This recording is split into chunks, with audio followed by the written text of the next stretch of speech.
You're not even born, and you're already a genius. You were thinking and writing already inside the womb. Sometime later, you were ready to be born. Congratulations, Mrs. Griffin. It's a boy.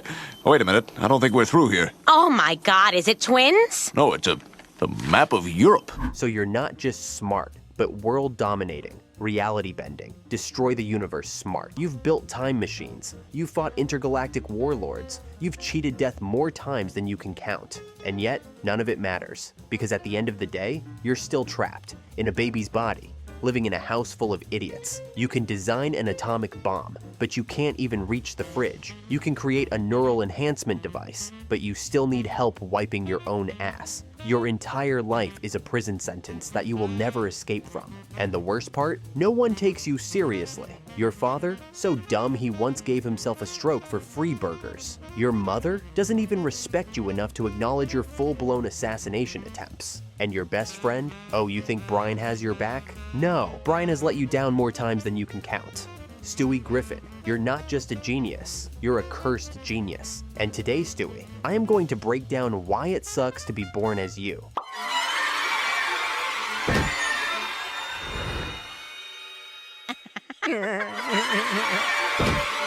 But first, let's start with the one person you thought you could trust, your so-called best friend. Because if there's one thing worse than being stuck in a baby's body, it's being betrayed by the only person who was supposed to have your small back. You never asked for this. You never asked to feel something. For years, you've been a lone wolf, a criminal mastermind, an untouchable force of chaos. And then, she walked into your life, Penelope, the first person who actually understands you. It all started with a push. One minute, you're minding your business at the park, just trying to play with some pathetic normie's toys. The next, some little brat shoves you to the ground. Excuse me, I didn't bring any of my toys. Can I play with some of yours? No, mine! You could have retaliated. You should have retaliated, but you didn't. Because unlike you, this kid had leukemia. And that's when she appeared, Penelope, a girl who sees the world the way you do. Without hesitation, she poisons the little punk right in front of you. You there. Would you like a piece of candy?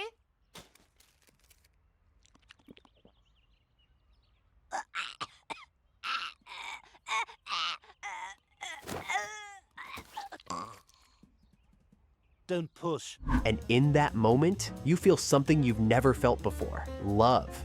What? That's how they do it in Europe. Now get out of here. Go sit in the car and agree with yourself while you listen to NPR. From that moment on, you and Penelope are inseparable. You're playing with rocket launchers, planting explosives. Oh, I better make sure my wallet's okay. And casually blowing up famous landmarks together. You destroy the Great Wall of China. You bomb the Eiffel Tower. You send an official letter to Pakistan that simply says, Look at this note I sent off. Dear Pakistan, up yours. Love, India. You're unstoppable. For the first time in your miserable existence, you're not alone. You've met your soulmate. I feel like I may have finally found, in you, my one true soulmate. Do you feel this way too? I do, Stuart. And then, Brian gets involved. He doesn't get it. He doesn't understand what it's like to find your other half. And instead of supporting you, he starts poisoning your mind. He tells you Penelope is bad news, that she's dangerous, that you need to stop. As if you haven't been doing this exact same stuff for years. Brian, your so-called best friend, wants to tear you away from the only person who's ever truly accepted you. And Penelope, she sees right through him. She gives you an ultimatum. Stuart, do you love me? More than anything. Then swear on that love that you'll do what I ask. Just name it. Kill him. Kill Brian for me. And you try, you really do, but something inside you stops you. And that's when you lose everything. Penelope sees your hesitation, and in that moment, she realizes the truth. I just couldn't bring myself to kill him, Penelope. Brian is my best friend. Perhaps you're right. Perhaps it was wrong of me to ask you to do such a thing. Oh, thank you. I'm so glad you're being so understanding about this. I was actually dreading having to tell you about this. Blah. It appears I'll have to kill him myself. What? You're not as ruthless as she thought. You're not the cold-blooded killer she imagined. You're soft, and that means you're not worth her time. So she turns against you. The woman of your dreams, the one person who made you feel alive, now wants you dead. You go from partners in crime to bitter enemies. Penelope goes after Brian herself, and suddenly, you're forced to protect the very idiot who ruined everything. She sets traps, she stalks him, she almost kills him multiple times. Stewie, step aside. Penelope, I can't let you do this. Stewie, she's 1 year old. I think I can handle this myself. All right, Stewie, tag in. And you spend the entire time trying to undo the damage. You fight her, you desperately try to stop her, but no matter what you do, you've already lost. Because when it's all over, Penelope is gone. Very well, Stewie, I shall. But just one thing. What?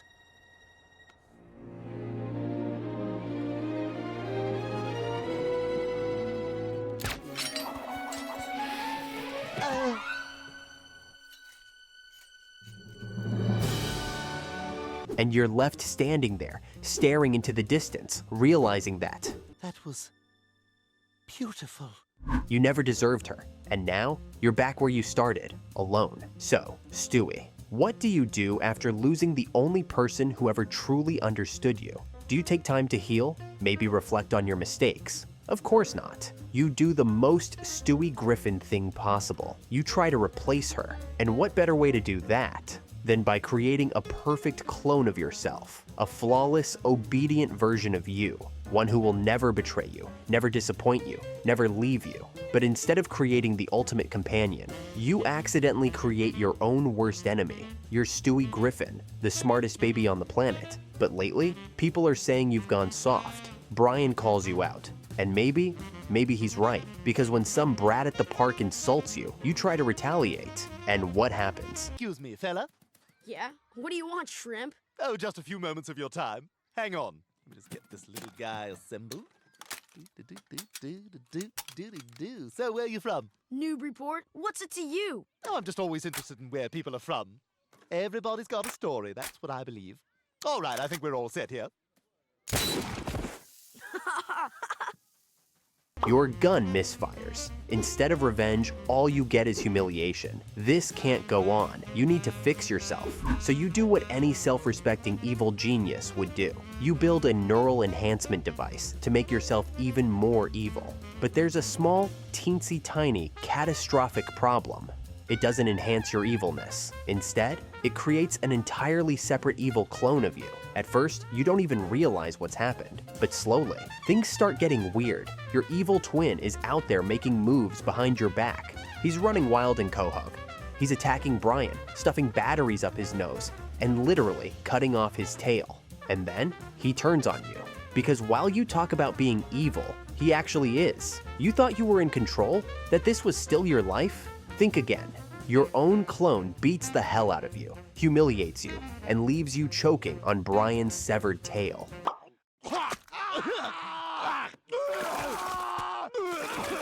And while you're busy recovering from that nightmare, your clone is ramping up the chaos. What does he do next? Oh, nothing much. Just tortures the kid who bullied you, murders the kid's parents, and steals a car. Yeah, this dude is built different. So now you have one mission: kill the thing that should have never existed. You come up with a bait plan, using Brian as a lure to trap your evil twin.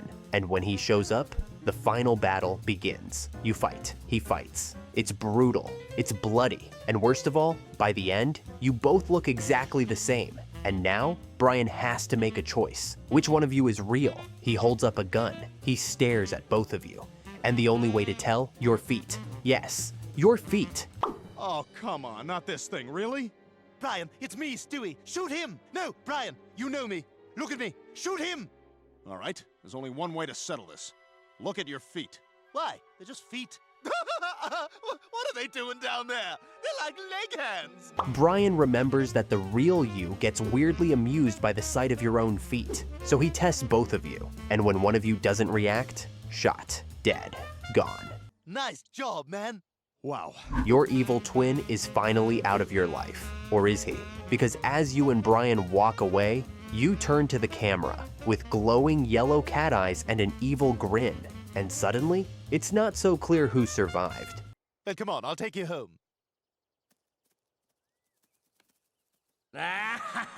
So, you barely survive an all-out war with your own evil clone. You're bruised, you're shaken, you probably need therapy and a priest. But instead of taking a break to recover, you do what every traumatized genius baby would do. You reinvent yourself. What the hell is going on here? Nothing, baby Cool, mysterious, confident. Everything you wish you could be. Because if you can't be taken seriously as Stewie Griffin, maybe you can finally be respected as someone else? It starts with a bet. You tell Brian you can become the most popular kid in high school in 1 week. Easy. If you plopped me in the middle of a high school, I could be the most popular kid there in a week. Really? Would you care to place a wager on that? Absolutely. What are the stakes? Okay, if I win and you can't do it, you have to put your nose in Meg's hat and take an 8-second inhale. Okay, and if I win, you have to go online and download that footage of the dancing baby from Ally McBeal, and you have to forward it to all your friends with the message, "Oh my God, look what I just found online. Isn't this the funniest thing you've ever seen?" So, is it a bet? Yeah, fine. You whip up the perfect disguise. Emo bangs, blonde ones, angsty attitude. Fake name, Zach Sawyer. And somehow, it works. Excuse me, pardon me. Are you the cool children? Yeah, who are you? My name is Zach Sawyer. I just transferred here from rich, expensive, car-driving, having high school. Whoa, that sounds awesome. You become a teenage sensation. Connie D'Amico wants you. You're invited to parties. You strut the hallways like you own the school. Hey, guess what? What? That's what. No, but seriously, there's something I want to talk to you about. Sure, Zach. Anything for you. You want to go out to Point this weekend, see what all the buzz is about? OMG, that'd be so awesome. Sweet. We're gonna have a real raging time. But then comes the date night at a place called Point. Classy. Parked under the stars, Connie slips off her top, fully ready for romance. And you completely misread the moment. But I think I'm going to enjoy this even more. Ugh, no thanks. I am stuffed. You think she's offering a snack, and when you try to prove your manhood, All right, baby, those are the magic words. Check out my you drop your pants like you're auditioning for America's Got Talent. And Connie? Oh my God. Yeah, I am ready for I drank 8 gallons of water today. This baby's ready to explode. Is there more underneath, or is that it? I'm sorry? Zach, just get the hell out of my car. That's it. That's the moment everything dies. By sunrise, the entire school knows. You walk the halls like a king, but everyone's laughing behind your back. What the hell is going on here? Nothing, baby. You're no longer Zach Sawyer, and your brilliant PR recovery. Yes, I have a baby. Oh. Well, for your information, I don't want to be I think they're messy. Bold strategy. I behaved like a fool, and I apologize. But before I go, could I maybe have one last kiss? Well, I guess so. Look! This girl is making out with a baby! A nude baby! Hey! That's right. To hell with you all. I am who I am. But the damage is done. Your fake empire of popularity crumbles, crushed under the weight of your literal baby body. And if that wasn't enough humiliation for one episode, Brian refuses to pay up on the bet. So you confront him, and then it hits you. This dog, your intellectual equal, your frenemy in arms, has never read Catcher in the Rye. Not once. He's not just lazy. He's not just a burnout. He's a literary poser. And somehow, that betrayal hurts worse than Connie. Because even the one creature in your life who's supposed to get you, who speaks in full sentences and quotes Nietzsche, is just another fraud. So here you are. You're getting mocked for your anatomy. I mean your small peepee. And you can't trust your best friend as he doesn't pay up on bets. So, just to recap, you got almost beat by yourself, you lost the love of your life, you reinvented yourself and got publicly humiliated, and also exposed Brian as a fraud. Surely the universe has finished dunking on you, right? Wrong. Because things are about to go from embarrassing to criminally insane.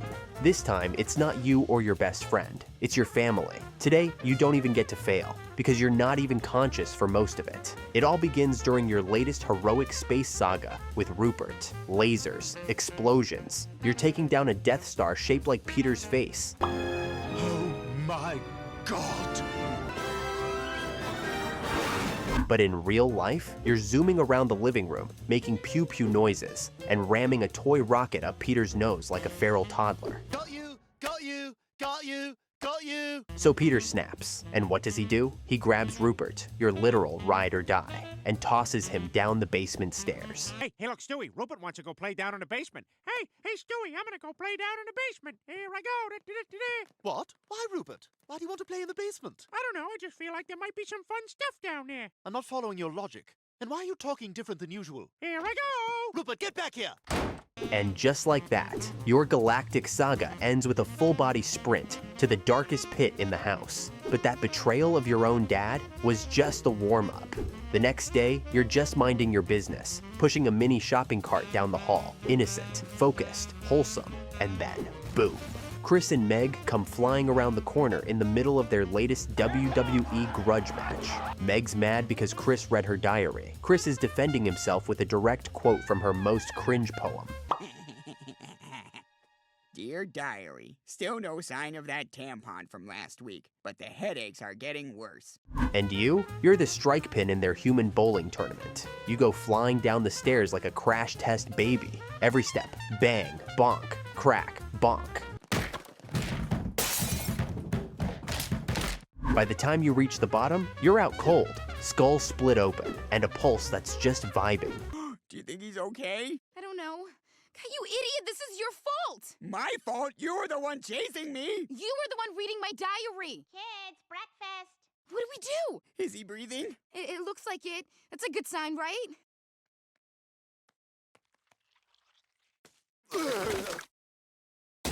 Do your siblings call an ambulance? No. They argue over whose fault it is while your brain is leaking onto the floor. Do they confess? Of course not. They go full crime cover-up mode. They slap a cowboy hat on your concussed head, prop your limp body in the high chair, and pretend you're fine. Your mom walks in, sees you slumped face first in mashed potatoes. Oh, look at my little cowboy. Come on, Stewie, up in your high chair. Boy, he must be starving. Yep, he's really chowing down. And to really sell it, Chris sticks his hand behind you, ventriloquist style, and busts out the worst British accent in recorded history. Hey, how's the food, Stewie? Oi, blimey, it's alright. This is I do declare. Waka waka. You are now being puppeteered like a dead Victorian Muppet, and your mom doesn't suspect a thing. That's how much they care about you. Apparently, your family wouldn't notice if you were replaced with a sack of flour in a diaper. Next morning, still unconscious. Your dad gets involved. So what does he do? Help? Please, it's Peter. He decides to frame Lois for running you over. Yes, he waits until she's backing out of the driveway. I'm taking him to the hospital. No, I got one last plan, Meg. Then tosses your comatose body under her wheels like it's Grand Theft Auto, Baby Edition. Tires screech. Lois runs out, screaming. Oh my God, Stewie! Oh God, what have I done? Looks like you ran over him, Lois. Oh no, he's unconscious. Peter, we have to cover this up. Yeah, but what? Let's put a hat on him to cover the wound, and then let's get some makeup and draw eyeballs on his eyelids and find a way to pin this on someone else. I love you so much right now. Let's go to the hospital. They literally tried to turn you into a DIY crime scene puppet. Eventually, the whole mess collapses. You're rushed to the ER because, shockingly, massive head trauma is kind of a big deal. You fall into a coma for 8 months. And when you finally wake up, you shuffle into the living room, bandaged, broken, barely able to stand. And your family? Watching TV like nothing happened. Hey, I just found out it's November. What the happened? You missed birthdays. You missed the holidays. The world moved on without you. Brian launched a TV show, failed, spiraled into depression. Really, everybody? What'd you think? You want to know what I think? Well, yeah. You son of It's a travesty! I will kill you! All right, come on. Get him out of here. Get him out of here. Come on. Okay, all right. Careful, Peter. Oh boy. All while you were rotting in a hospital bed. You were nearly murdered by your own family, and they treated it like a minor inconvenience. At this point, you've run out of illusions. There's no master plan, no last-minute reversal, no genius escape route. Your life isn't some underdog success story. You tell yourself you're the most intelligent person in the room, but somehow, your idiot family keeps outsmarting you. Brian stopped your evil clone. Meg and Chris humiliated you. Yes, even Chris. Your dad drags you into disasters that defy both logic and physics. And no matter how many times you try to take control, they find a new way to ruin everything. So are you actually a genius or just delusional? The only one who actually listens to you is a stuffed animal. Rupert is literally your ride or die, a silent, unblinking teddy bear. And somehow, he's the most emotionally stable relationship you've got. And when a teddy bear is the only one who believes in you, you know your life is unfixable. Every time life hands you something good, it slaps you in the face and calls it character development. And the worst part? You can't even complain, because no one takes you seriously. You'll always be stuck in a crib, in a madhouse of morons. And that, Stuart Gilligan Griffin, is why it absolutely sucks to be born as you.